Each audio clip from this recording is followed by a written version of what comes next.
She walked into a bank with a ragged sack, asked for her office, and got laughed at, until they saw the documents that could destroy them. She walked in like she'd done 100 times before.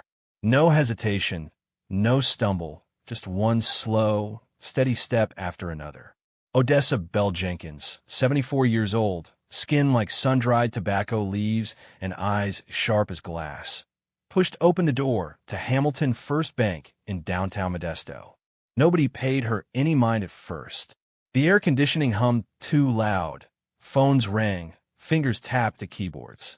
Odessa wasn't dressed for business. Faded blue dress, worn orthopedic shoes, and a wide-brimmed straw hat like something out of a 1960s Sears catalog. Slung over one shoulder, a beat-up canvas sack with hand-stitched initials. OBJ. She stepped to the center of the lobby and stopped. "Excuse me," she said, her voice low but clear. "I'd like access to my office, please." The young teller at window 2 didn't even look up. "Ma'am, if you're here to make a deposit, you'll need to take a number." "I'm not here to make a deposit." Now he looked. So did the woman beside him and the assistant manager near the back. The silence that followed wasn't heavy or dramatic, just awkward, like everyone expected her to explain herself, and she didn't feel any rush to do so. "You said your office?" the teller asked, clearly confused. Odessa nodded once. "Top floor, behind the frosted glass. Used to be my grandfather's. I'm here to reclaim it." That's when the laughter started, quiet at first, from a young woman near the counter, then a cough, someone clearing their throat, try to hide it.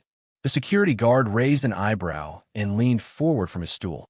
"You own this bank?" the teller asked, amused now. "Ma'am, this is Hamilton First Corporate Bank, not a diner. You sure you're in the right building?" Odessa didn't blink. Instead, she lowered the sack from her shoulder and set it gently on the tile floor. The zipper was stiff from years of dust, but it slid open without a sound.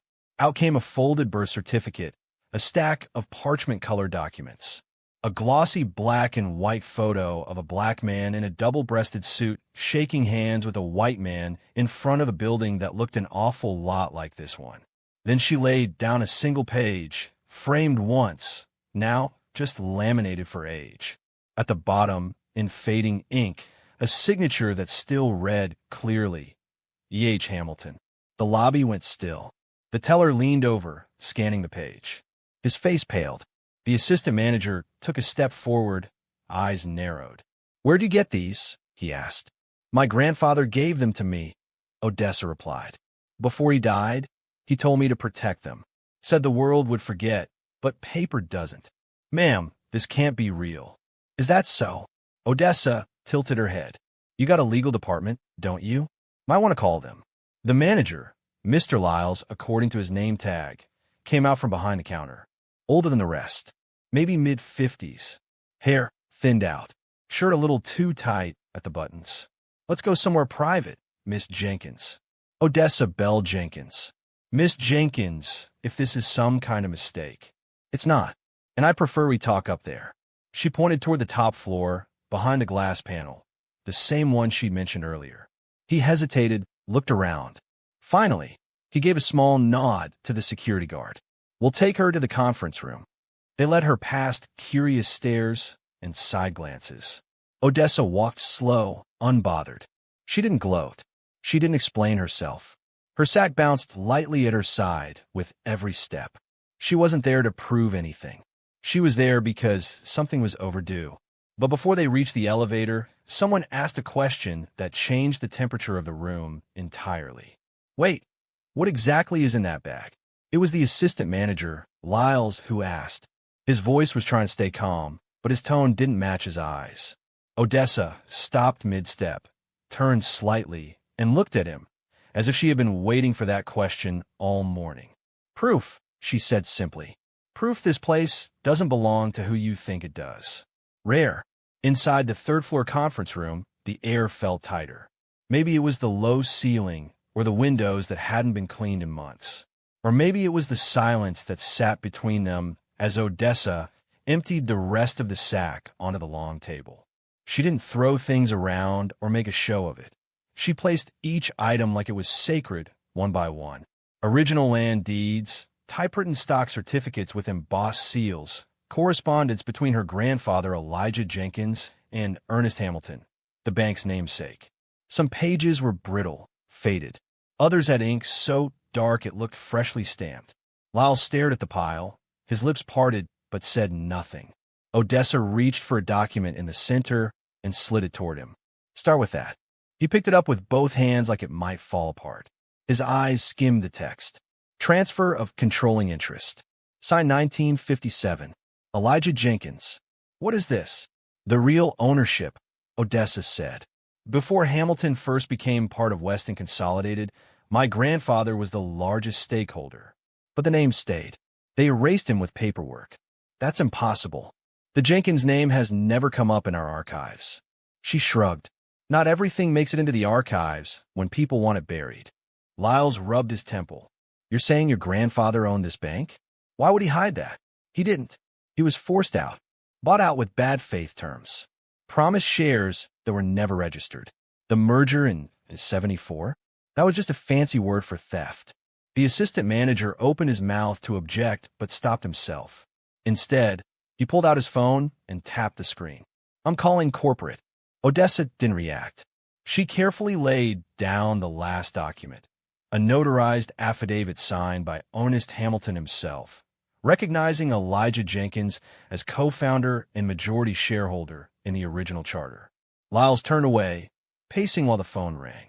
Yes, this is Joseph Lyles at Modesto Branch 142. We've got a situation. Someone's here claiming ownership, rights going back to the founding. Odessa's hand rested on the table. She wasn't there to argue or beg, just to wait. They've got documents. Originals. No, I'm not joking. He listened, eyes shifting back to her. Okay. Yes, I'll hold. The room. He hung up a minute later. Regional Legal is sending a team over. They'll be here in a couple hours. Odessa nodded once. We're also pulling the historic records from the vault downstairs, Lyles added. If this is real, they'll want everything laid out. She smiled just a little. You should have done that years ago. An hour passed, then another. During that time, Odessa spoke little. She looked out the window mostly, occasionally sipping water brought by a nervous intern who didn't ask any questions. But people were moving downstairs. Staff who had barely glanced at her earlier were now whispering in corners, peeking up at the conference room window like it was the scene of a crime. In truth, it wasn't a crime, not in the way they expected. But what Odessa had brought wasn't just paperwork. It was weight, history, memory, ownership, and some folks in that building were starting to feel it press on their shoulders. But what really made the walls shake wasn't what she'd already shown. It was what she hadn't pulled out yet. By the time the regional legal team arrived from Sacramento, 3 sharp suits and a woman with a briefcase heavier than Odessa's sack, the room had a new tension to it. Odessa remained seated, calm, hands folded in her lap like she was waiting for Sunday service to begin. The lead attorney, a man named Bryce Hanley, didn't even bother with introductions at first. He dropped his leather-bound binder on the table and gave Odessa a half-smile, polite but empty. We understand you're claiming part ownership of this bank, he said, already flipping through her documents like they were museum artifacts. I'm just here to verify and advise our client on next steps. Odessa didn't flinch. I'm not claiming anything. I'm here to reclaim what my grandfather built. Hanley glanced at Lyles. We'll need copies of all this. Originals can't leave the premises, but we'll digitize them for analysis. Odessa didn't answer right away. Instead, she pulled a folded letter from her purse. The paper was creased, its ink feathered at the edges, but the signature at the bottom was clear. Elijah Jenkins, she said, laying it in front of them. He wrote this in 1961. Said he feared they'd come for what was his. And they did.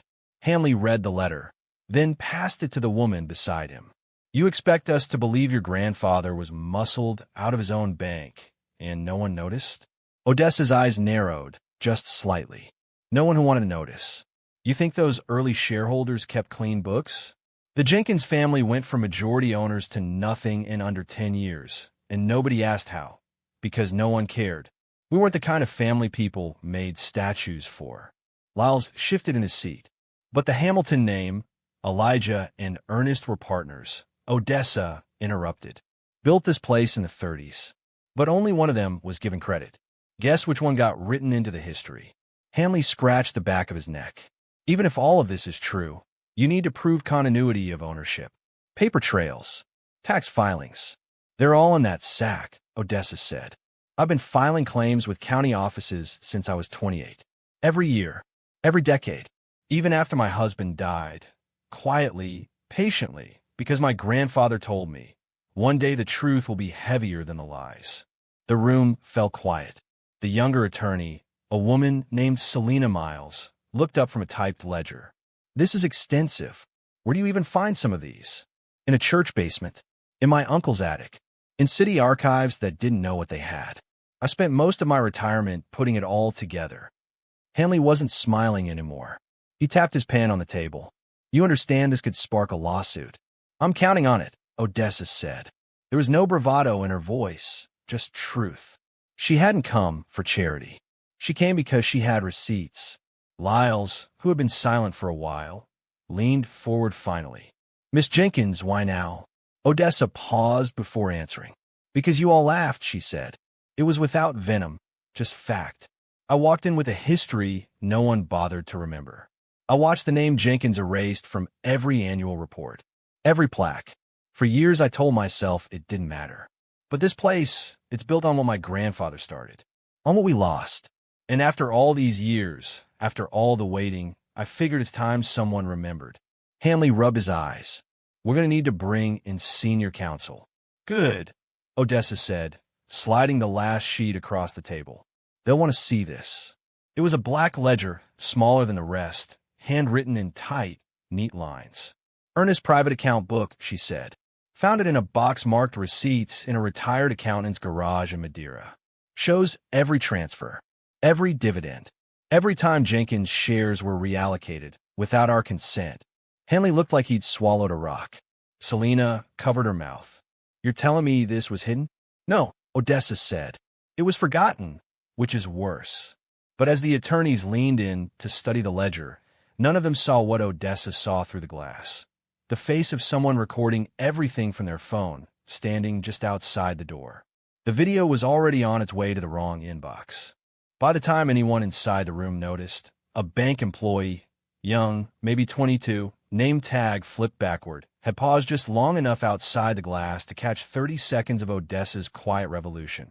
A woman with a weathered face and a ledger in her hand, calmly flipping through decades of erased truth. Inside, Bryce Hanley squinted at the document in front of him like it might catch fire. This ledger changes things. Odessa didn't reply. She let the silence stretch until someone else broke it. It was the assistant manager, Lyles, his throat dry. That's Ernest Hamilton's handwriting. We keep samples for verification. That's his. Selena nodded. And these aren't just notes. These are unauthorized adjustments. Dividend transfers. Forged proxy votes. Even ghost shareholders. Hanley leaned back in his chair. We'll need to shut down access to internal systems until we understand how deep this goes. The board's going to want to see all of this. Odessa tilted her head slightly. The board's going to need to answer for all of it. He ignored that. How did you get this? I asked the right people. Paid visits. Sent letters. Most folks were either too old to care or too guilty to talk. But one man, a retired CPA named Douglas Nunn in Madeira, kept boxes he was never told to burn. Hanley scribbled in his notebook, frustration starting to crack through his corporate calm. We could be looking at corporate liability, breach of fiduciary duty, misrepresentation of historical records. Odessa cut in. And theft. That word rang out like someone had dropped it from a ceiling. Nobody called it that at the time, she continued. They just called it a rebranding. But when you change names and hide hands, it's still stealing. Selena looked between the pages. This has fingerprints all over it. Old checks. Forged board minutes. Skipped filings during the consolidation years. The regional director arrived mid-sentence. Her name was Diane Cole. Late 40s, red blazer, hair sharp enough to draw lines on a chalkboard. She strode in with the gait of someone used to being in charge. Brief me, she said. Her eyes already scanning the room, Hanley stood.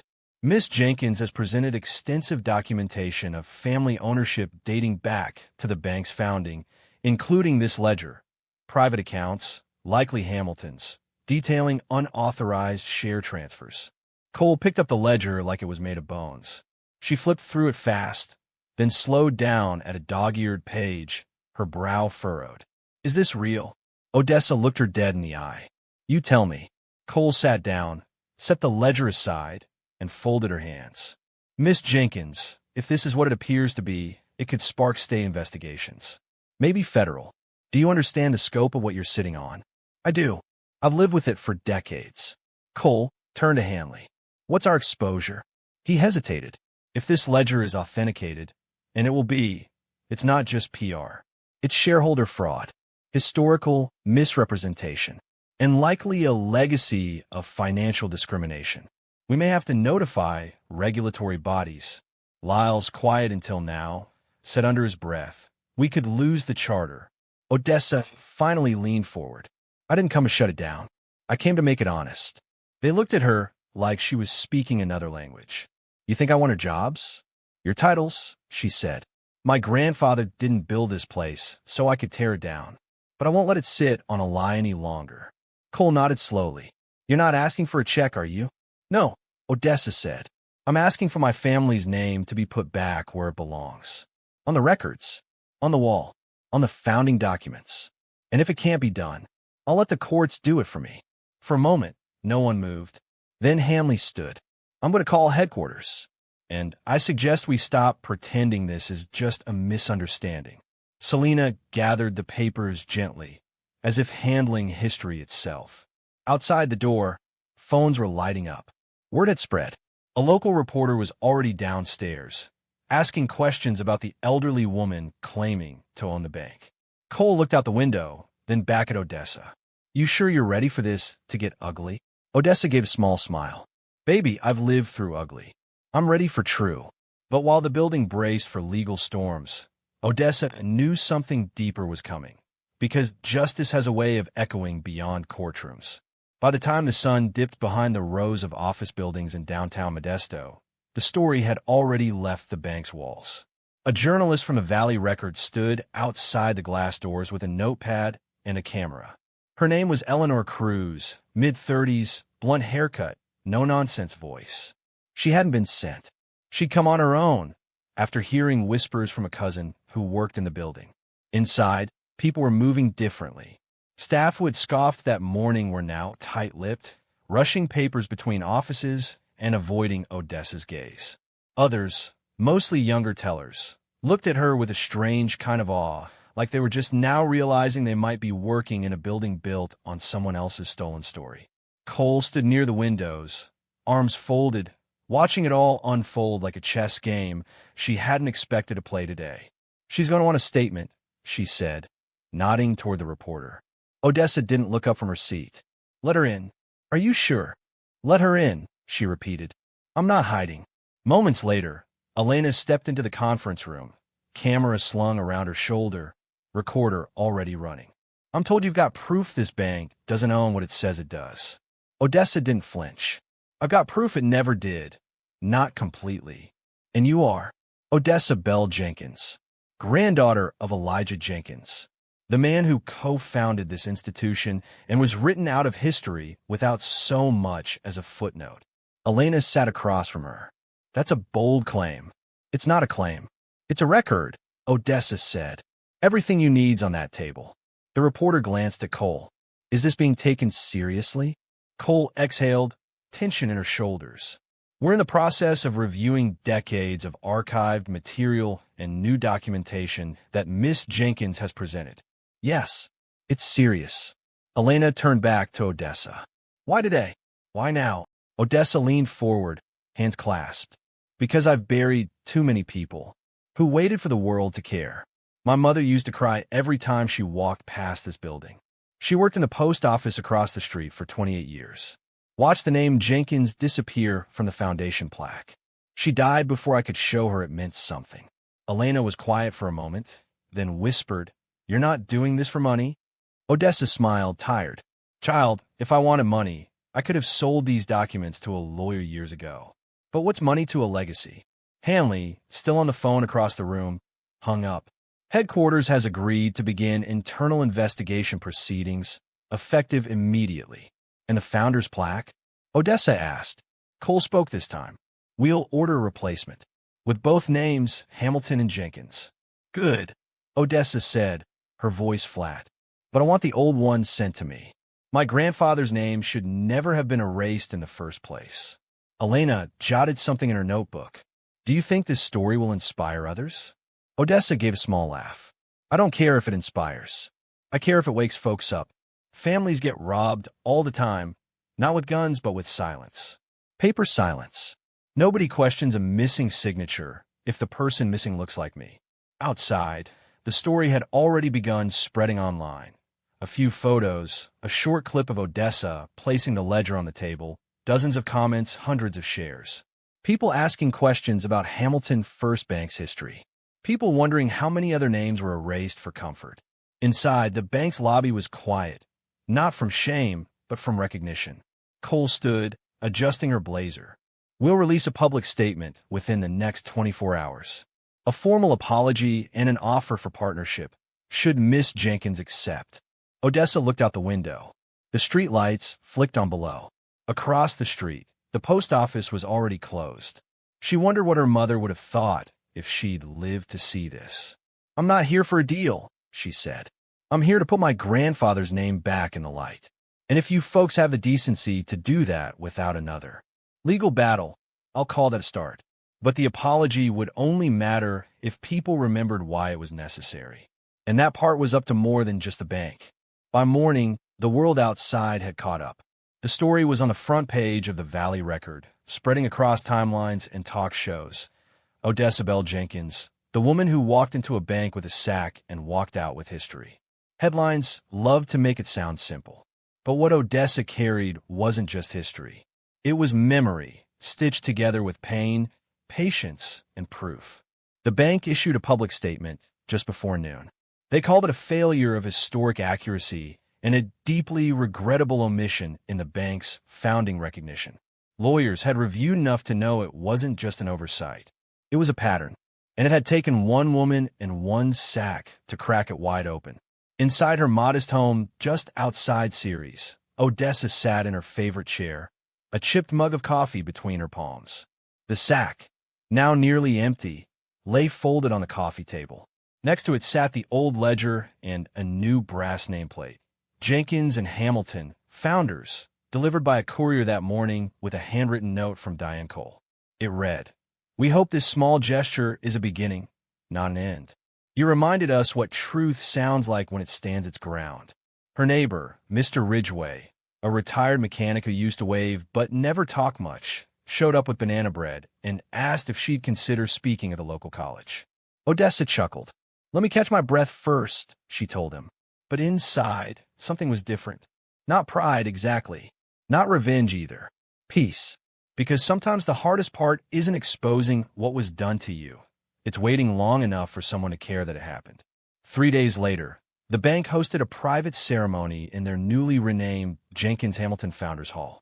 Odessa arrived in a navy blue suit and the same straw hat. She didn't smile for the cameras, didn't shake hands like a politician. She stood in front of the new plaque, ran her fingers across her grandfather's name, and whispered, "You're home now." Elena Cruz attended too, capturing photos and conversations for a follow-up piece.